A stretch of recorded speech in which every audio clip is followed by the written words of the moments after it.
என்னன்னாக்கா பிரேமலதாவை வரவழைச்சு அவங்களுக்கு ஒரு ராஜ்யசபா எம்பி சீட்டை கொடுத்துட்டாங்க. இப்போ பிரச்சனை வந்து இப்போ இவங்க கூட இருந்த திருமாவளவன் அல்ல ஒரு வேல்முருகன், தமிழ் வாழ்வு உரிமை கட்சிக்கு வேல்முருகன் இவங்களெல்லாம் வந்து ஒதுக்குறாங்க. என்ன வந்து பிரேமலதா கொடுக்குறது அட்லீஸ்ட் டபுளாவது கொடுக்கணும்ல. எப்படி பிரேமலதாவும் திருமாவளவனும் எப்படி ஒன்றா விடுவாங்க? அப்போ நீங்கள் என்ன ஜாதி பாகுபாடு பார்த்துக்கிறீங்களா? திருமாவளவனை வச்சுக்கணும், சரிங்களா? ஆனால் வந்து அவருக்கு வந்து சீட்டு அது இப்போ அந்த அவரை வந்து ரெகக்னைஸ் பண்ணக்கூடாது, அவருக்கான அங்கீகாரத்தை கொடுக்கக்கூடாது. அந்த தலித்துகளுக்கான ஒரு ஃபோர்ஸ் அவர் இருக்கிறது, அந்த அங்கீகாரத்தை கொடுக்காத அவருக்கு ஒரு சும்மா ஒரு படியாளுக்கு போடுற மாதிரி ஏதாவது போடணும்னு பார்க்குறாங்க. அது தப்பு. திருமாவளவன் அவர்கள் வந்து 5 சீட்டுகளுக்கெல்லாம் ஒப்புக்கொள்ள மாட்டார் அப்படின்னு அண்ணாமலையெல்லாம் வந்து சொல்கிறாரு. ஆனால் திருமாவளவன் அவர்கள் வந்து கொண்டு விட்டால் என்ன நடக்கும்? அது ஒப்புக்கொண்டுட்டாக்கா ஸ்டாலினுடைய கொடும்பாகவே விசிக தொண்டர்கள் எரிக்கணும். அப்புறம் திரும்ப ஸ்டாலினை இந்த பாஜகவை எதிர்ப்பில் வந்து இந்த 3 பேர் அளவுக்கு திமுக கிடையாது. ஸோ இப்படி ஒரு பாஜகவை எதிர்க்கிறவங்களை நீங்கள் ஏன் வந்து அவங்கள வந்து தாழ்த்திட்டு இந்த பக்கம் பாஜக கூட கூட்டணிக்கு தயாராக இருந்த பிரேமலதாவுக்கு இந்த முக்கியத்துவம் கொடுக்குறீங்க?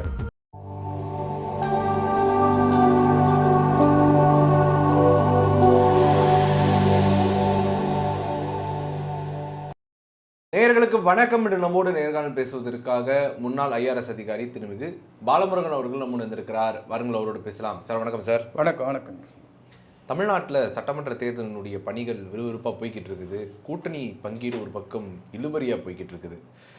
கூட்டணி விடயங்களை பொறுத்த வரைக்கும் இன்னைக்கு கம்யூனிஸ்ட் கட்சி, இந்திய கம்யூனிஸ்ட் கட்சிக்கு வந்து 5 தொகுதிகள் ஒதுக்கீடு பண்ணியிருக்கிறாங்க. விசிகாவுக்கு எவ்வளோ தூரம் நடக்க போகுதுன்றது தெரியல. எப்படி பார்க்குறீங்க சார்?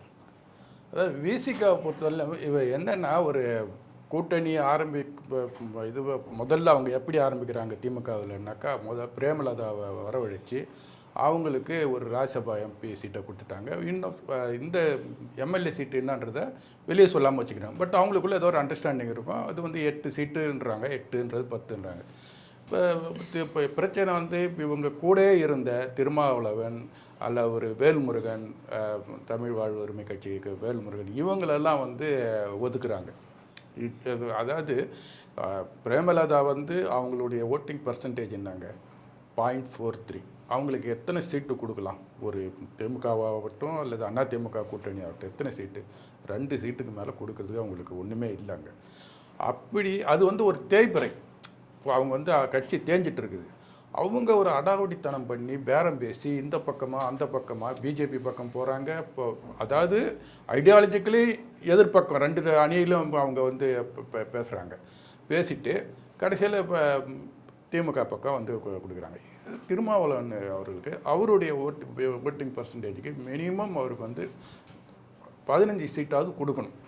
நீங்கள் மற்ற எதையும் கன்சிடர் பண்ணாத அவருக்கு என்ன செல்வாக்கு இருக்குதோ அதுக்கு 15%. இப்போ அவர் வேல்முருகனாக அவருக்கு கட்டி என்னை பொறுத்தவரை எனக்கு தெரியுது ஒரு 3-4ஆவது கொடுக்கணும் அவருக்கு, அவருடைய இதுக்கு. ஸோ இவங்களெல்லாம் வந்து என்ன பண்ணுறாங்க, ரொம்ப மன உளைச்சலுக்கு ஆளாகிற மாதிரி பண்ணுறாங்க திமுகவில். ஸோ இது வந்து இப்போ பண்ணுறதில்ல, இவங்க எப்போத்துலேருந்து அப்படி தான் பண்ணிகிட்ருக்குறாங்க. 2004 என்ன ஆச்சுன்னுங்களா, அது கலைஞர் கூட தான் இருக்கார், திரும்ப வெளியில் இருக்கார் டாக்டர் ராமதாஸ்.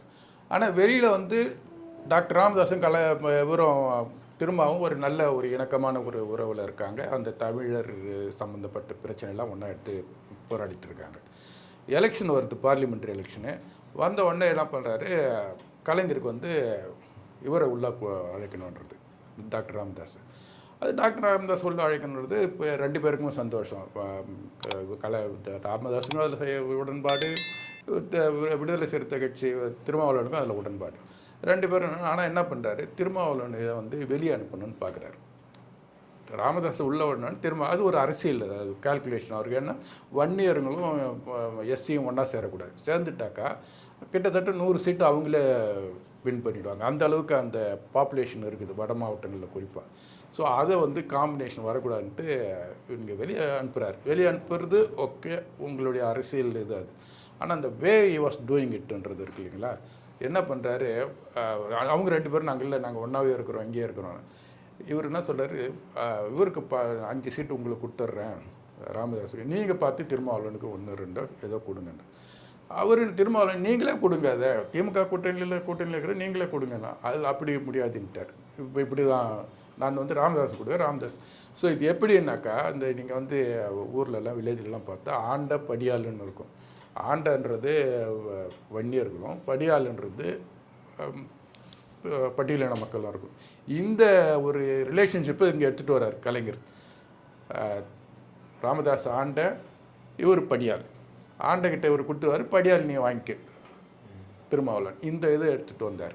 2009 பாராளுமன்ற எலெக்ஷன் அப்போ என்ன பண்ணுறாரு, அப்போ இவர் கூட தான் இருக்கார் திருமாவளவன். அப்போ என்ன பண்ணுறாரு, எல்லாம் பேச்சுவார்த்தைலாம் முடிஞ்சிச்சு. 2 தொகுதி திருமாவளவனுக்குன்னு முடிவாகி போச்சு. கையெழுத்து போடுறதுக்கு போகிறார் திருமாவளவன். அறிவாலயம் போனாக்கா உள்ளே போனவொடனே ஒரே தொகுதி கொடுத்து வெளியே அனுப்புகிறார் கலைஞர். அது வந்து என்ன ஆச்சுன்னாக்கா, விடுதலை சிறுத்தைங்க வந்து எல்லா மாவட்டத்துலேயும் கலைஞருடைய குடும்பாவையை போட்டு எரிக்க ஆரம்பித்து பிரச்சனையாகி அப்புறம் 2 தொகுதியை கொடுத்தார். 2 தொகுதியை கொடுத்து அன்னைக்கு வந்து திருமாவளவன் வந்து மத்தியில் மந்திரி ஆகியிருப்பார். 2 தொகுதியில் அவர் ஜெயிச்சிருந்தாருன்னா. ஏன்னா அப்போ வந்து காங்கிரஸ் கூட்டணி, ஃபரூக் அப்துல்லா நேஷ்னல் கான்ஃபரன்ஸ் கட்சி 2 MP தான் அவங்க. அதில் ஒரு மந்திரி பதவி கொடுத்தாங்க. இங்கே என்ன பண்ணிட்டார் கலைஞர், 2 வேறு வழியில் கொடுத்துட்டு நான் சொல்கிற கேண்டிடேட் தான் போடணும், உங்கள் கட்சிக்காரங்களை போடக்கூடாதுன்ட்டு சுவாமிதுரைன்னு சொல்லிட்டு ஒரு ரிட்டையர்ட் ஹைகோர்ட் ஜட்ஜை கேண்டிடேட்டாக கலைஞர் கொடுத்தாரு. இவர் அவர் என்ன பண்ணுறாரு, வந்து நாமினேஷன் போகிறதுக்கு முன்னாடி சொல்கிறாங்க, கட்சிக்காரங்க சொல்கிறாங்க, நீங்கள் வந்து கட்சி உறுப்பினர் ஆகணும், ஃபார்முலா இப்போ உறுப்பினர் படிவத்தை கையெழுத்து போட்டுங்க. அதான் நான்லாம் அதெல்லாம் போட மாட்டேன்ப்பா. இது வந்து நான் வந்து ஒரு ஹைகோர்ட் ஜட்ஜியாக இருந்தேன், என் பையன் இப்போ ஹைகோர்ட் ஜட்ஜியாக இருக்கார், சுப்ரீம் கோர்ட் ஜட்ஜி ஆவார் அவர், நான் எப்படி இந்த கட்சியில் வந்து மெம்பராக இருக்க முடியும் அப்படின்னு போடலை. அப்புறம் இவங்க இப்போ அந்த பிஃபார்மை இன்னும் கொடுத்து இவங்க வந்து நாமினேஷன் போட்டாச்சு. அவர் எலெக்ஷன் நிற்கிறார். அப்புறம் அதுக்கப்புறம் பார்த்தா அந்த இவங்க டவலில் இருக்கும் இல்லைங்க கட்சி துண்டு, அதை போட மாட்டேன், திமுக டவலை தான் போட்டு போவேன்னார். இப்படி போயிட்டு கடைசியில் அவர் தோற்றது எவ்வளோன்னா 2500 ஓட்டுகளில் தோற்றார். அது வந்து விழுப்புரம் வந்து ஜெயிக்கிற தொகுதி, யாரை நிற்க வச்சுருந்தாலும் ஜெயிச்சிருப்பாங்க. அந்த தொகுதியில் ஜெயிச்சிருந்தா, ஒரு MP ஜெயிச்சிருந்தா அன்றைக்கி திருமாவளவனுக்கு மந்திரி பதவி இருந்திருக்கும். அன்றைக்கி அவர் மந்திரி பதவி இருந்தால் இன்றைக்கி அவருக்கு ஸ்டேட்டஸ் என்ன ஆகிருக்கும், அதை கலைஞருக்கு எடுத்தார். ஸோ இந்த டைமும் அவருக்கு வந்து 2 இரட்டை இலக்கம் கொடுக்கறதுக்கு இவங்க வந்து அவருக்கு 15 சீட்டுன்றது மினிமம் கொடுக்கணும். அதுக்கு வந்து இல்லைன்னு நீங்கள் ஒன்று என்ன வந்து பிரேமலதா கொடுக்கறது அட்லீஸ்ட் டபுளாவது கொடுக்கணும்ல. எப்படி பிரேமலதாவும் திருமாவளவனும் எப்படி ஒன்றா விடுவாங்க? அப்போ நீங்கள் என்ன ஜாதி பாகுபாடு பார்த்துக்கிறீங்களா? இல்லை, அது நீங்கள் ஜாதி பாகுபாடுன்னு பார்க்காம தேமுதிக வந்து எதிர்கட்சி அந்தஸ்தில் இருந்த ஒரு கட்சி, அதனால் அவங்க கூட்டணிக்கு வரும்பொழுது அவங்களுக்கு அது கூடுதலான தொகுதிகள் கொடுத்துருக்கலாம் இல்லைங்களா? நீங்கள் அப்படி கூட பார்க்கலாம் இல்லை. எதிர்கட்சியில் அது வந்து தேமுதிக சிங்கிள் மேன் பார்ட்டி. அது திருமாவளவன் எதுவும் சிங்கிள் மேன் பார்ட்டி தான். அது பார்ட்டியை உருவாக்குனது திருமாவளவன்.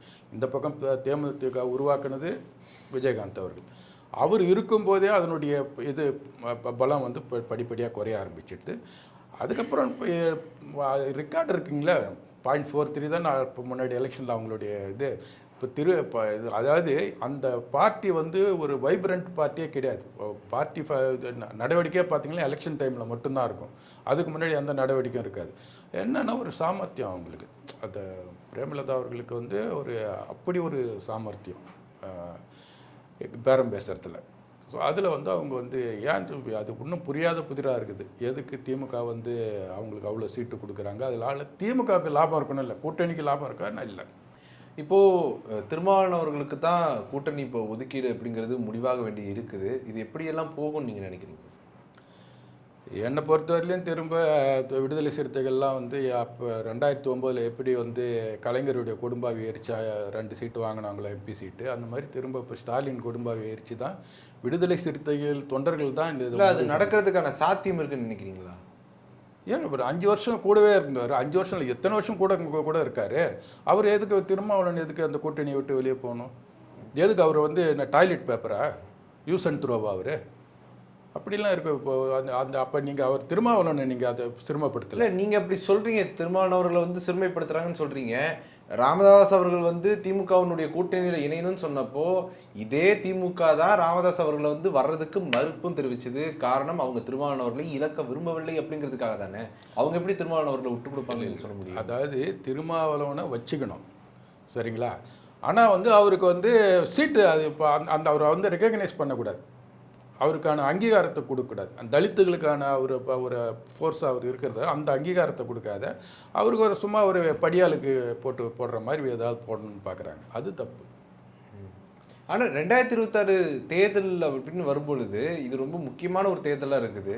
அப்போ வெற்றிக்கு நம்ம வந்து போறோம் அப்படிங்கிறப்ப, அதிகமா வரக்கூடிய கூட்டணி கட்சிகளுக்கு நம்ம கூட்டணிக்கு பகிர்வை நம்ம குடுத்து தானே ஆகணும். சரிங்க, நீங்கள் இப்போ இன்னும் கூட 10 கட்சியை சேர்த்துங்க, அதெல்லாம் உங்களுடையது. அது பிரேமலதா அவர்களுக்கு எப்படி நீங்கள் வந்து ஒரு ராஜ்யசபா சீட்டு கொடுத்தீங்க? அவங்க என்ன என்ன ஒரு இல்லை உங்கள் ஃபேமிலி ஃப்ரெண்டு அப்படி நான் அவங்களுக்கு கொடுக்குறேன்னா அது வேறு விஷயம். அவங்க கட்சியினுடைய தகுதி என்ன, இன்னைக்கு அதனுடைய வாக்கு வங்கி என்ன, அதுக்கு தகுந்த மாதிரி நீங்கள் கொடுத்துருந்தீங்கன்னாக்கா நீங்கள் வந்து அவங்களுக்கு ஒரு 2 சீட்டு எம்எல்ஏ சீட்டு தான் உங்களுடைய தகுதி. இப்போ அந்த 2 சீட்டு தொகுதியை கொடுத்துருந்தீங்கன்னாக்கா சரி, இவங்க வந்து இப்போ திருமாவளவன் 8 தொகுதிக்கு கூட நீங்கள் சொல்லலாம். ஆனால் அவங்களுக்கு 8 தொகுதின்னா திருமாவளவனுக்கு எப்படி எத்தனை தொகுதி கொடுக்கணும்? அப்புறம் அதுக்கப்புறம் தமிழக வாழ்வுரிமை கட்சி வேல்முருகனுக்கு என்ன பண்ணணும்? வேல்முருகன் அட்லீஸ்ட் ஈக்குவல் டு இவங்க பிரேமலதாவுக்கு அளவுக்கு இருக்குல்ல வாக்கி வாங்கி. எனக்கு தெரிஞ்ச வரைக்கும் அவருக்கு வந்து இப்போ பிரேமலதாவோட ஒரு டபுளாக தான் இருக்கணும் அது அவருடைய வாக்கு வங்கி. ஸோ அப்படி இருக்கும்போது நீங்கள் எதுக்கு வந்து பிரேமலதாவுக்கு வந்து அவ்வளோ முக்கியத்துவம் கொடுக்குறீங்க? நம்ம இது ஒரு கூட்டு இது இல்லைங்களா? கூட்டாக வந்து நம்ம தேர்தலில் இவங்க சந்திக்கிறாங்க. அந்த கூட்டணியில் ஒருத்தவங்களை வந்து நீங்கள் வந்து உயர்த்தி பிடிக்கிறது, தகுதிக்கு மீறி உதயத்து பிடிக்கிறது, தகுதியான ஒருத்தவங்களை தாழ்த்தி வைக்கிறது தவறு இல்லையா? ஸோ அது வந்து செய்யக்கூடாது. வாக்கு வங்கின்னு ஒன்று இருக்குது. அந்த வாக்கு வங்கியை வந்து தக்க வச்சுக்கணும் அப்படிங்கிற எண்ணம் வந்து கூட்டணியில் தலைமையாக இருக்கக்கூடிய கட்சிக்கு ஒரு யோசனையாக இருக்கலாம் இல்லைங்களா? வாக்கு வங்கின்றது அவங்கவுங்க கட்சிக்கு அவங்கவுங்க வாக்கு வங்கி. திமுகவுக்கு ஒரு வாக்கு வங்கி இருக்குது, இது விடுதலை சிறுத்தைக்கு ஒரு வாக்கு வங்கி இருக்குது, தமிழக அதுதான் சொல்கிறேன்.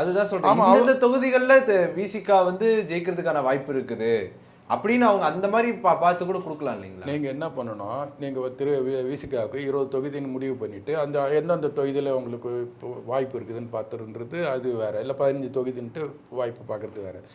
விசிகாவுக்கு த்ரூஅவுட் தமிழ்நாடு ஒரு அட்லீஸ்ட் 5% ஓட்டாவது இருக்கும் ஒரு தொகுதியிலும். அந்த மாதிரி ஒரு கட்சியை நீங்கள் எப்படி வந்து அவங்கள வந்து 8 தொகுதி தான் கொடுப்பேன், 6 தொகுதி தான் கொடுப்பேன்றீங்க.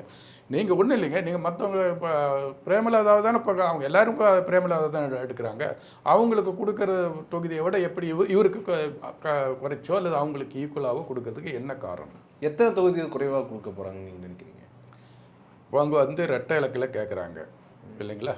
திருமாவளவன் ரெட்டை இலக்குன்றது எனிதிங் லைக் 10க்கு மேலே 20க்குள்ளே, இல்லை 20 இந்த மாதிரி தான் கேட்பேன். இப்போ 10லேருந்து ஒரு 12 அவங்க எதிர்பார்க்கலான்னு வச்சுங்க.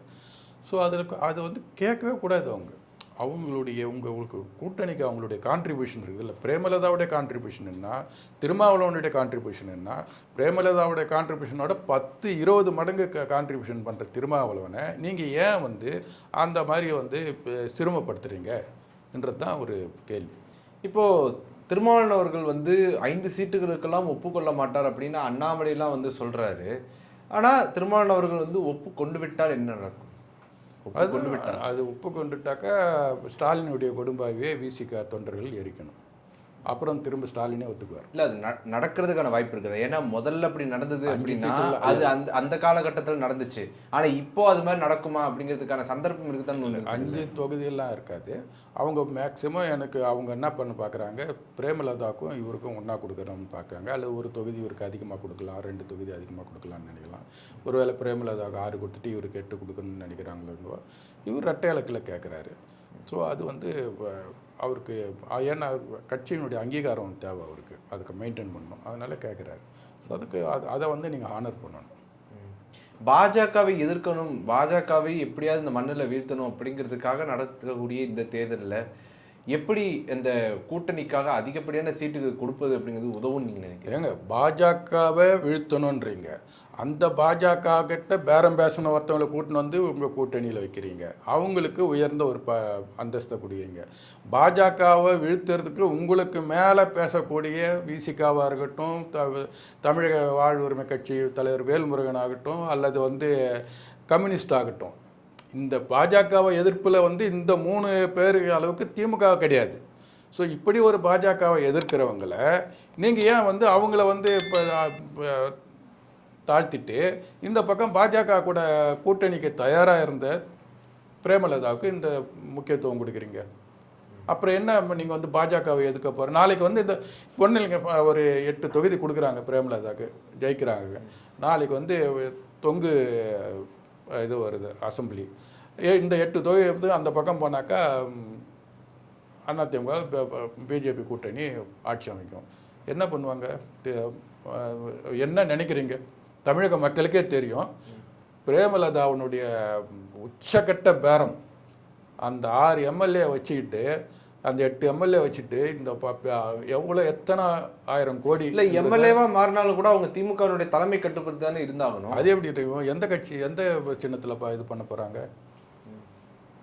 அவங்க சின்னத்தில் தானே போட்டிடுவாங்க. அவங்கள எப்படி நீங்கள் ஆனால் கூட்டணி யார் கூட இருக்கிறாங்கன்னு ஒன்று இருக்குது இல்லை? என்ன பேசுகிறீங்க நீங்கள்? கூட்டணி இன்றைக்கி கூட்டணி நாளைக்கு இன்றைக்கி கூட்டணி நாளைக்கு இருக்கக்கூடாது, இருக்குன்னு அப்படியே கண்டினியூ. என்ன இது வந்து நம்ம சேரை இந்த கை காலெல்லாம் எடுத்து போட்டு ஆணி அடிச்சு வைக்கிறதுக்கு? அப்போ மற்ற கட்சியில் இருக்கிறாங்க, விசிகா இருக்காங்க, கம்யூனிஸ்ட் இருக்கிறாங்க, அப்போ அவங்களாம் வந்து திமுகவுடைய தலைமை கட்டுப்பட்டு இல்லையா? அவங்க இருப்பாங்க. ஏன் திமுகவுடைய தலைமைன்றதோட அவங்க கொள்கை கூட்டணி அது. கொள்கை கூட்டணி அவங்க கட்டுப்பட்டு இல்லை, அவங்க கட்டுப்படுறது இல்லை. அது கொள்கை கூட்டணி. திமுகவே வந்து நீங்கள் வந்து விடுதலை சிறுத்தை கிட்ட ஒரு 6 தொகுதி வந்து நீ போங்க வெளியே போங்கன்னா கூட போக மாட்டாங்க. போயிட்டு அண்ணாமலை கூடயோ அல்லது பிஜேபி கூடயோ அந்த கூட்டணியில் சேர மாட்டாங்க. அடுத்த செகண்டே அப்படி ஒரு சந்தர்ப்பம் வந்து இத்தனை 1000 கோடின்னு பேரம் பேசினா அடுத்த செகண்டே கிளம்புற ஆள் பிரேமலதா. அது தெரியாமல் எப்படி இருக்கும் ஸ்டாலின் அவர்களுக்கு? ஒரு சிஎம்முக்கு ஒரு திமுகவுடைய தலைவர் அவருக்கு தெரியாமலாம் இருக்குமா? அது வேறு யாரும் போவாங்க? கம்யூனிஸ்ட் போவானா? போவாங்களா கம்யூனிஸ்ட்டு? இல்லை, அவங்க அப்படி போகிறதுக்கான சாத்தியம் இருக்குன்னு நினைக்கிறீங்க? போனால் அவங்களுக்கு தானே அது என்ன லாஸ்? போனால் அவங்க திமுக கூட்டணி விட்டு தேமுதிக போனாங்கன்னா தேமுதிக தானே ஜெயிச்ச பிறகு நான் என்ன சொல்கிறேன், தொங்கு இது அசம்பிளி வரும்போது இந்த இவங்க 6 தொகுதி ஜெயிச்சு எம்எல்ஏ வச்சுக்கிறாங்க. இந்த 6 தொகுதி பிஜேபி கூட்டணிக்கு போனால் அவங்க ஆட்சி அமைப்பாங்கன்னா முதல்ல பையன் எப்படியா இருந்தாலும் பையனுக்கு ஒரு விருப்பார், அதில் பையனுக்கு மந்திரி, அதுக்கப்புறம் எத்தனை ஆயிரம், அதுக்கப்புறம் சொல்ல முடியாது. அவங்க வருஷம் மாதம் எனக்கு இத்தனை கோடி பணம் வேணும்னு கூட கேட்கலாம். அந்த அளவுக்கு சாமர்த்தியமானவங்க அவங்க பேரம் பேசுறதுல. ஸோ அப்போ யாருக்கு நஷ்டம்? அது திமுக யாருக்கு நஷ்டம்? ஸ்டாலினுக்கு தானே நஷ்டம். நீங்கள் தானே வளர்த்து விட்றீங்க. அவங்க எங்கே இப்போ வளராத கீழே போகிறவங்கள நீங்கள் கூட்டு இப்படி வளர்த்து விட்டு நீங்கள் உங்கள் ஓட்டெல்லாம் அவங்களுக்கு போட்டு அவங்கள எம்எல்ஏவாக்கி அவங்கள எடுத்துன்னு போய் பிஜேபியில் விடுவீங்க. இதானே நடக்கும். வேறு யார் போவாங்க பிஜேபிக்கு? இவங்க காங்கிரஸ் போயிடுமா? அந்த கூட்டணிக்கு யார் எந்த எம்எல்ஏ போவாங்க? ஒரே இதுவும் வந்து இது பிரேமலதா. அடுத்தது டு சம் எக்ஸ்டென்ட்டு வைகோவுக்கு வாய்ப்பு இருக்குது. வைகோ ஆளுங்க பட் வைகோ வந்து போக முடியாது. ஏன்னா 4 இதில் வந்து 3 வந்து திமுகவில் சின்னத்தில் போட்டிடுறாங்க. அவரும் போக மாட்டார். உங்களுடைய நேரத்தை ஒதுக்கி எங்களோட கருத்தில் பதவிக்கு நன்றி சார். நன்றி, வணக்கம்.